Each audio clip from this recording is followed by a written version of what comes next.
cada vez que derribo un barco, salvamos 25,000 vidas estadounidenses. Es muy sencillo.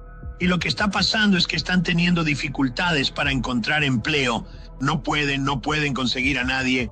Y acabamos de eliminar, no sé si leíste o viste, tienen una gran planta o una gran instalación de donde envían, ya sabes, de dónde salen los barcos.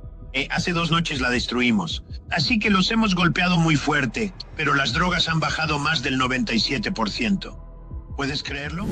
Esto no se trata de una broma del Día de los Inocentes, porque de hecho, acá en Estados Unidos, ese día se celebra el 1 de abril, April's Fool.